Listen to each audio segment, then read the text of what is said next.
खुद के बारे में न किसी पीर से पूछो, न किसी फकीर से पूछो। कुछ देर आंखें बंद करके अपने ज़मीर से पूछो कि मैं कौन हूं।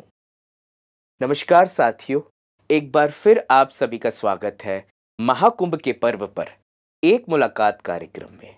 आज हमारे साथ मौजूद हैं स्वामी राम शंकर जी, जो बैजनाथ धाम हिमाचल प्रदेश से हैं, जिनको डिजिटल बाबा के नाम से भी बुलाया जाता है। तो आइए उनका स्वागत करते हैं। स्वामी जी, आपका बहुत बहुत स्वागत है। स्वामी जी, हम आपसे जानना चाहेंगे आपके जीवन परिचय के बारे में कि किस प्रकार आपकी आध्यात्मिक यात्रा शुरू हुई। गोरखपुर में हम पले बढ़े। 2008 नवंबर महीना घर छोड़ कर के आध्यात्मिक जीवन में हम प्रवेश किए। वैष्णव परंपरा में एक संत हैं स्वामी शिवचरण दास जी महाराज, उनसे हमारी दीक्षा हुई। कुछ महीने आश्रम में रहने के बाद हमने विचार किया कि मुझे गुरुकुल परंपरा में जो पढ़ाई की प्रक्रिया होती है, जिसमें शास्त्र, उपनिषद, भगवत गीता, इन चीज़ों का अध्ययन होता है, वहाँ मुझे रहना होगा। फिर मैं तलाशा और गुरुकुलों में रह करके करीब 7 वर्ष तक सनातन शास्त्रों का अध्ययन किया आचार्य के मार्गदर्शन में। एक लंबी यात्रा ही, गुजरात में रहा, फिर हरियाणा में रहा, फिर हिमाचल में। सबसे सुंदर जो मेरे जीवन का अनुभव रहा वो है चिन्मय मिशन के द्वारा संचालित एक गुरुकुल है सांदीपनी हिमालय, जहाँ वेदांत उपनिषद का स्वाध्याय और आचार्य परंपरा में अध्ययन कराया जाता है, प्रस्थानत्रयी जी। तो वहाँ रहा। फिर उसके बाद बिहार स्कूल ऑफ योगा है, जहाँ पर योग से संबंधित बातों को समझाया जाता है, सिखाया जाता है। फिर एक बहुत अच्छा संस्थान है कैवल्यधाम योग इंस्टीट्यूट, ये बॉम्बे पूना के बीच में लोनावाला एक हिल स्टेशन है, वहाँ पर है। वहाँ रहा 9 महीना। और संगीत में हमारी बहुत बहुत गहरी दिलचस्पी है, बहुत रुचि है। तो जब मेरी आध्यात्मिक शिक्षा स्वाध्याय पूरा हुआ, उसके बाद हम करीब 2 वर्ष इंदिरा कला संगीत विश्वविद्यालय छत्तीसगढ़ के राजनांदगांव में, वहाँ रह कर के सुर को समझा, ताल को समझा, लय को समझा, भाव को समझा। हाँ, भाव तो खैर नैसर्गिक होता है सबके जीवन में। अगर कोई शब्द को समझेगा तो भाव अपने आप आएगा, पर उस भाव को लय में और सुर में रख पाना, इसके लिए ट्रेनिंग की आवश्यकता पड़ती है। और जब मेरी ये सारी पढ़ाई पूरी हो गई, फिर मुझे साधना के लिए एक एकांत स्थान चाहिए था।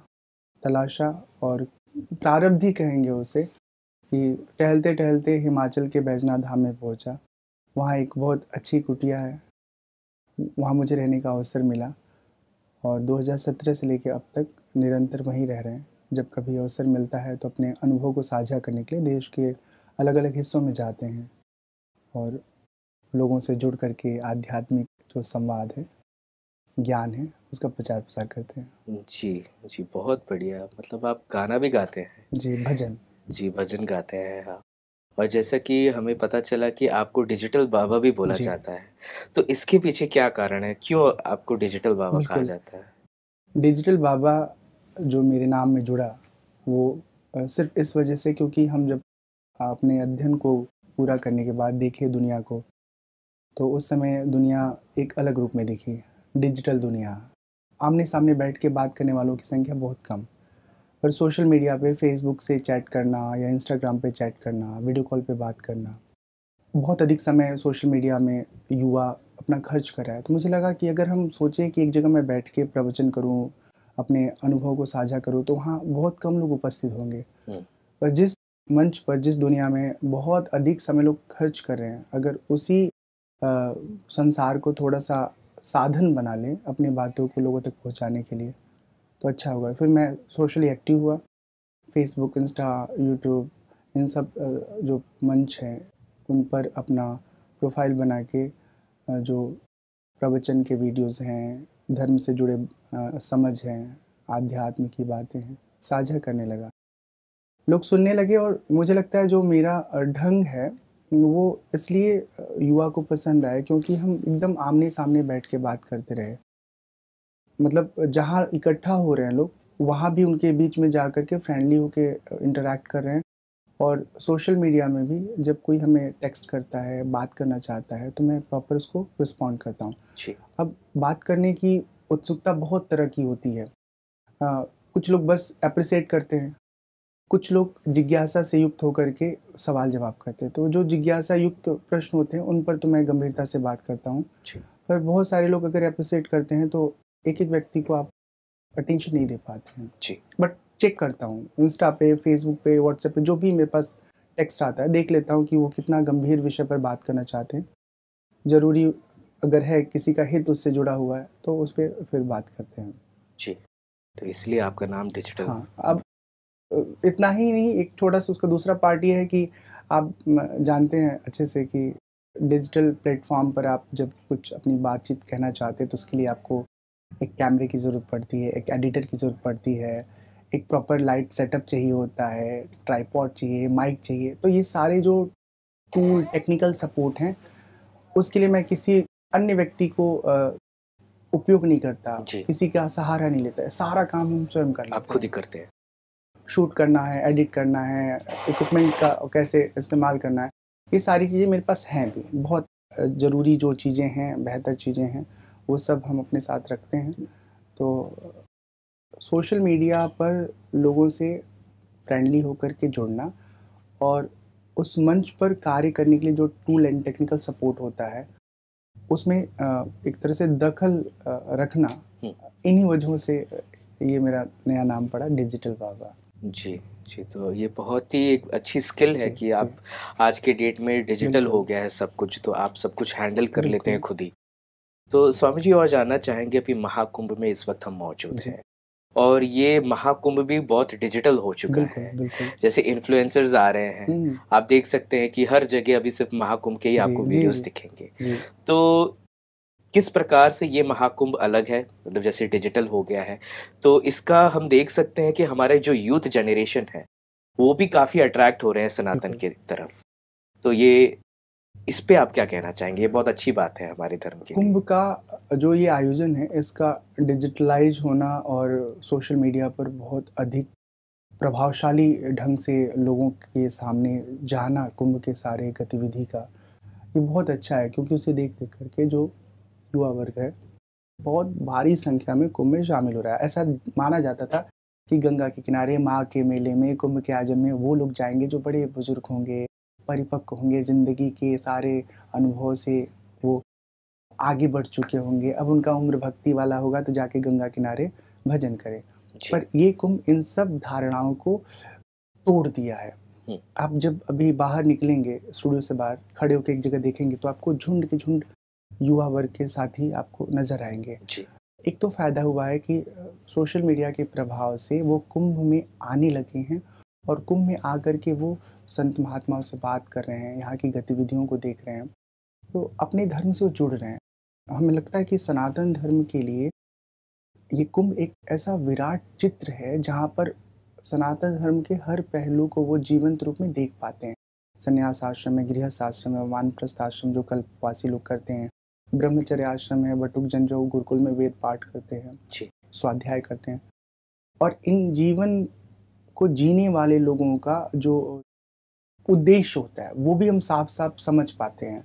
किसी किताब में पढ़ के आप नहीं समझ पाएंगे कि सन्यास जीवन कैसा होता है, सन्यासी कैसे जीता है, उसका संघर्ष क्या होता है, उसके जीवन का उद्देश्य क्या होता है। पर जब एक साधु के साथ, सन्यासी के साथ बैठेंगे, एक कल्पवासी के साथ जब आप बैठेंगे और बात करेंगे तब आप उस जीवन के मर्म को समझ पाएंगे। तो सनातन धर्म को समझना है तो कुंभ एक बहुत विराट, विस्तृत और सर्वांगीण एक चित्र है जहाँ पर आपको हर आयाम नजर आएगा।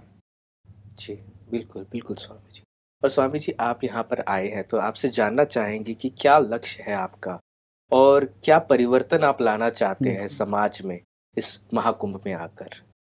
कुंभ में आने का हमारा जो सबसे बड़ा प्रयोजन था, और अभी भी कुंभ चल रहा है तो उस दिशा में हम काम कर रहे हैं कि युवा जो कुंभ में आ रहे हैं उनसे संवाद करें और उनके मन की स्थिति को जानें कि वो धर्म को लेके, आध्यात्म को लेके क्या सोचते हैं। जितने अंशों में वो सही समझ रखते हैं उसके लिए उनको मतलब साधुवाद है, उनके परिवार को साधुवाद है। पर जहाँ समझ का धरातल संतुलित नहीं है, ठीक नहीं है, उन बातों को उनके सामने रखें ताकि उनका समझ बिल्कुल बेहतर हो। हम आधुनिक जीवन की ओर लगातार भाग रहे हैं। ज़रूरत के अनुसार आप आधुनिक होइए। जैसे मैं स्वयं ट्रेडिशनल इमेज के साथ डिजिटल इमेज में भी एग्जिस्ट करता हूँ, पर अपनी जड़ों से नहीं दूर होना है। जो व्यक्ति जड़ों से दूर हो रहा है, जड़ों का मतलब जैसे पेड़ ज़मीन से जुड़ा रहता है तो हरा रहता है, उसी तरह जो हमारे जीवन जीने की शैली है, सिद्धांत है, जो मानक है, अगर हम उसमें अपने आप को ढाल के रखेंगे तो हमारा जो जीवन है वो सुखद होगा। उसका जो विकास है वो हमेशा सुंदर होगा। जी। और जब हम सिर्फ आधुनिकता में विषय भोगों के पीछे भागने लगते हैं, सिर्फ बहिर्मुखी हो जाते हैं, फिर ऐसे में ना हम खुद को खो देते हैं। हमारे आसपास तो सारी चीज़ें उपलब्ध होती हैं, लोग होते हैं, विषय वस्तु होता है, धन होता है, सब कुछ होता है। बस इस सब की चाह में हम खुद को कहीं छोड़ आते हैं। तो हम युवा को यही समझाना चाहते हैं और यही समझा रहे हैं कि आप जीवन में जो चाहते हैं वो सब हासिल करने के लिए कोशिश करिए, पर अपनी आत्मा को जानिए, समझिए, पहचानिए। हम वो नहीं है जो दिखाई दे रहे हैं कि हाड़ मांस का शरीर। इस देह के भीतर वो आत्म तो है जो कहीं पकड़ में नहीं आता, दिखाई नहीं देता, पर वो समझ में आता है, अनुभव में आता है। आंखें नहीं देखती हैं, कान नहीं सुनते हैं। वो जो शक्ति है आत्म तत्व के कारण ये इंद्रियां व्यवहार कर रही हैं, अपना कार्य कर रही हैं और हमें कम्युनिकेट कर रही हैं कि कुछ कहा जा रहा है, कुछ देखो, वहाँ दिखाई दे रहा है। शरीर यही रहता है, आंखें भी यही रहती, कान भी, लेकिन जब इसमें से आत्मा निकल जाती है तो ये किसी कार्य का नहीं रहता। वो आत्मा के सन्निधि से जड़ शरीर चैतन्यवत दिख रहा है और व्यवहार में ये समर्थ नजर आ रहा है जी।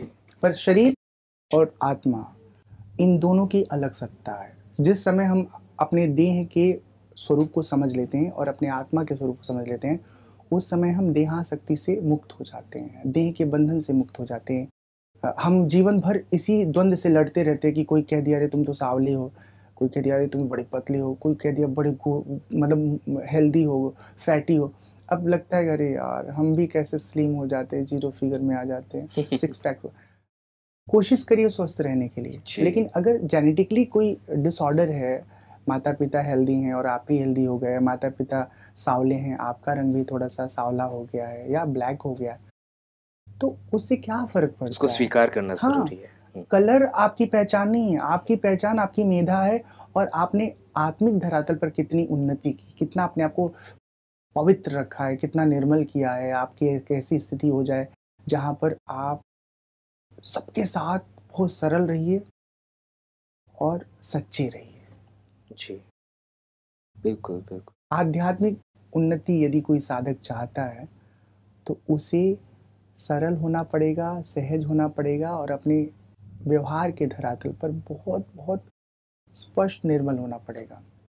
सरल होना पड़ेगा, सहज होना पड़ेगा और बहुत निर्मल होना पड़ेगा। भगवान श्री रामचरितमानस में भगवान श्री रामचरितमानस में कहते हैं जी, निर्मल मन जन सो मोहि पावा, मोहि कपट छल छिद्र न भावा।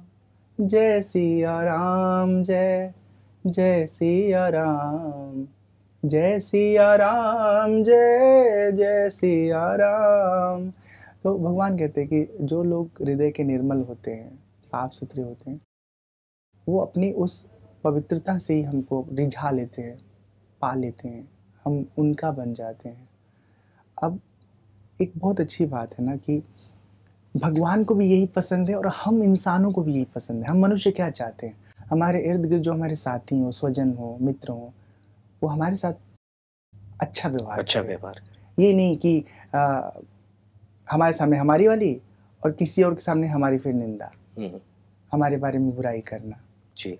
हम मनुष्य लोग सबसे बड़ी गलती यही करते हैं कि जिससे प्रेम करते हैं उसकी भी आलोचना करते हैं और जिसको हम पसंद नहीं करते उसकी आलोचना तो करते ही हैं। मुझे लगता है व्यक्ति को चाहिए कि किसी की आलोचना मत करो जी। अगर कर सकते हो, हिम्मत है तो अपनी आलोचना करके दिखाओ बिल्कुल कि आप में क्या कमियां हैं और उस पर फिर वर्कआउट करिए कि कमी पता चल गई ना, फाइंड आउट हो गया, अब उसको कैसे दूर करते हैं उस बारे में साधन ढूंढिए, तरीके ढूंढिए जी। बिल्कुल, ये आपने सही बोला स्वामी जी कि हम लोग को दूसरों की गलतियां और खामियां बहुत आसानी से दिख जाती है, बट हमारे अंदर जो गलती है वो हम उसको नहीं देख पाते हैं।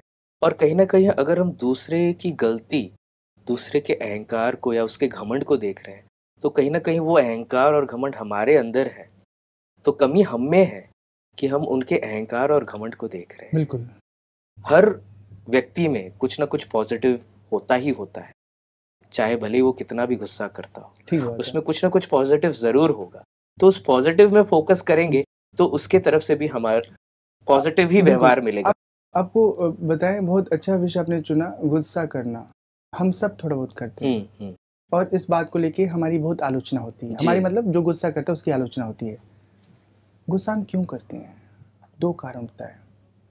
एक कारण होता है कि हमारी कामनाएं पूरी नहीं हो पा रही हैं और आप उसमें अवरोध उत्पन्न कर रहे हैं। जैसे हम छुट्टी लेकर के अपने घर जाना चाहते हैं और आप मेरे अधिकारी हैं, आप कह रहे हैं छुट्टी नहीं मिल सकती, तो गुस्सा आ सकता है। ये तो स्वार्थपरक गुस्सा है। एक जो गुस्सा होता है व्यक्ति, वो इसलिए होता है कि आपकी स्थिति ठीक हो जाए। जैसे माता पिता, वो बच्चों पे गुस्सा होते हैं, गुरुजन बच्चों पे गुस्सा होते हैं, स्टूडेंट पे।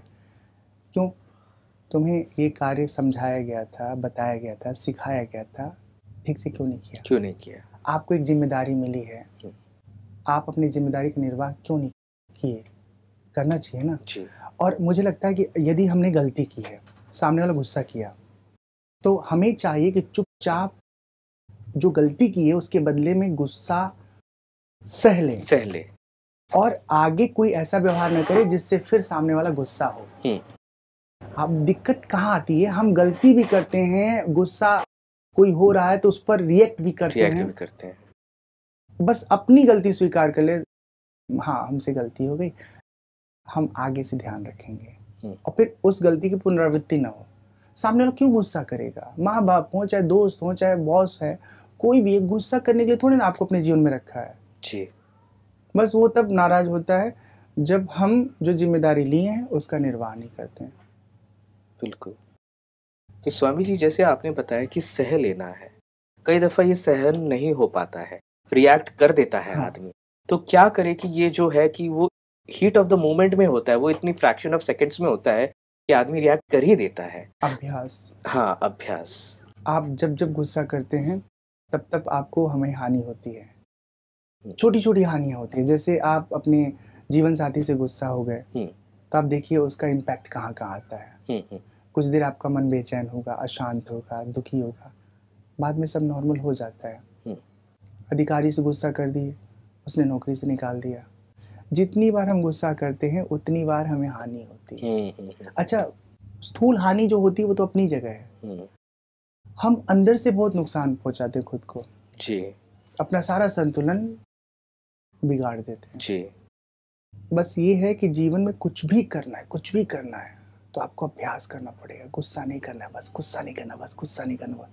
कोई सच में जागरूक रहना पड़ेगा इसके प्रति। जागरूक। और कोई सच में ऐसा है जो बेवजह गुस्सा कर रहा है, कई बार ऐसी भी स्थिति का सामना करना पड़ता है। हम कोई गलती नहीं किए हैं, तो सामने वाला का हैबिट है, वो गुस्सा करेगा। अब वहां भी आपको रिएक्ट नहीं करना है। आपका रोल क्या है? अगर आप कर्मचारी हैं और कोई अधिकारी गुस्सा कर रहा है तो आपको ये देखना पड़ेगा कि ठीक है, एक बार वो जायज गुस्सा किया, एक बार नाजायज गुस्सा किया, छोड़ो। हर व्यक्ति को जवाब दे नहीं सकते ना, कहाँ दे सकते? आप अपना करिए, बस आगे बढ़िए जी। साइलेंस। आपको पता है एक शब्द बहुत अच्छा शब्द है, प्रतिकार, मतलब रिएक्ट करना। एक होता है अप्रतिकार। हम जो आध्यात्मिक जीवन में उन्नति चाहते हैं ना, उस दिशा में व्यवहारिक धरातल पर इन बातों का ध्यान रखें तो आसानी से हम सफल हो सकते हैं। घर परिवार में, समाज में प्रतिक्रिया देना बंद कर दें। ये स्थूल रूप है उसका। आपने हमें बेवजह कुछ कह दिया, हम चुपचाप सुन लिए। फिर किसी दिन आपने कुछ कह दिया, हम सुन लिए। फिर किसी और ने कुछ कह दिया, सुन लिए। इसका मतलब नहीं कि आप बहुत कमज़ोर हैं, दब्बू हैं। हम सुन लिए इसलिए क्योंकि हमने आपकी बात को महत्व नहीं दिया। हमको पता है हम ठीक हैं, आप बोल के चले गए, चलो सीताराम। अब जब आपका मन कुछ आंदोलन करता है भीतर, तो यही आपका जो स्टैमिना है ना, वहाँ भी आप इग्नोर कर देते हैं। से मन ने कहा ये करो, अरे नहीं करना है। मन ने कहा ये करो, हम अभी क्या कर रहे हैं? जैसे कोई व्यक्ति हमें गुस्सा दिला रहा है, डांट रहा है, बुरा बोल रहा है, हम रिएक्ट कर रहे हैं। वही स्थूल चीजें हमारे सूक्ष्म धरातल पर भी हो रही है। मन के भीतर भी क्या हो रहा है, मन कह रहा है ये करो, हम करने लग रहे हैं, हम उसको काउंटर नहीं कर पा रहे, इग्नोर नहीं कर पा रहे हैं। तो मैंने तो ये समझा है कि आप व्यवहार में जब इग्नोर करना सीख जाते हैं, तभी जाके अपने इंटरनल जर्नी में भी अनवांटेड चीज़ों को इग्नोर करना संभव कर पाते हैं जी। नहीं तो फिर यहाँ भी फंसे हैं, वहाँ भी फंसे हैं जी। तो इसके लिए अभ्यास और पुरुषार्थ की जरूरत होगी। स्वामी जी, आपसे जानना चाहेंगे, आप यहाँ महाकुंभ में ब्रह्मा कुमारी के परिसर में आए और आपने प्रदर्शनी देखी, प्रदर्शनी देख के आपको कैसा अनुभव हुआ?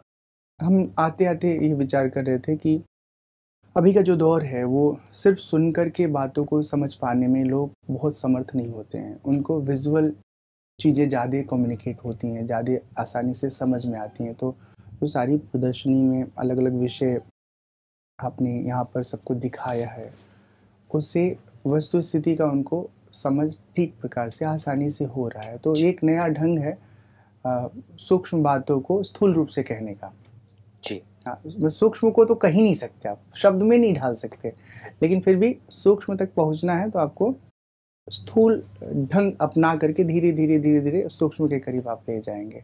अब आत्मा की बात करेंगे तो कैसे कैसे बोल के आप आत्मा को समझा सकते हैं क्या, कहीं दिखा सकते हैं क्या, लेकिन फिर भी लिखते आत्मा, फिर एक उसका इमेज बनाते हैं ये आत्मा जी।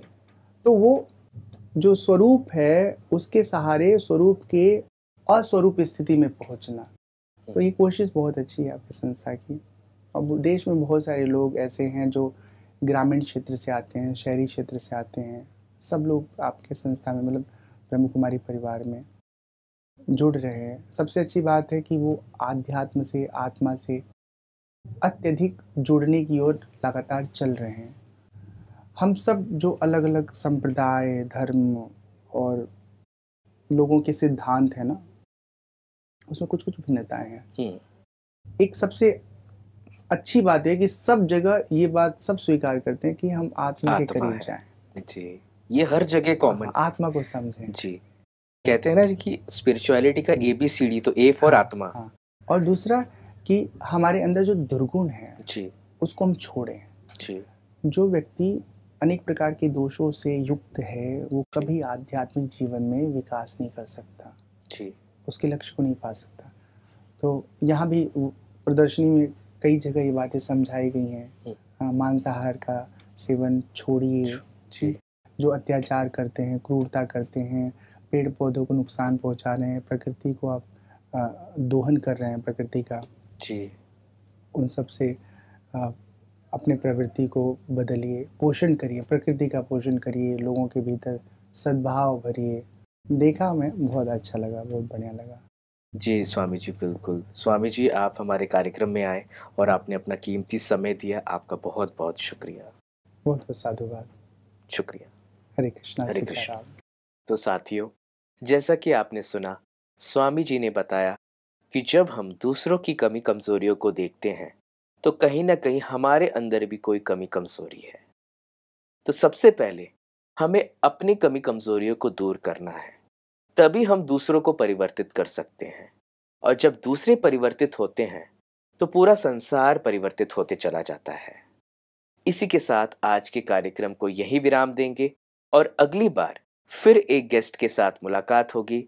तब तक के लिए दीजिए हमें इजाजत। नमस्कार।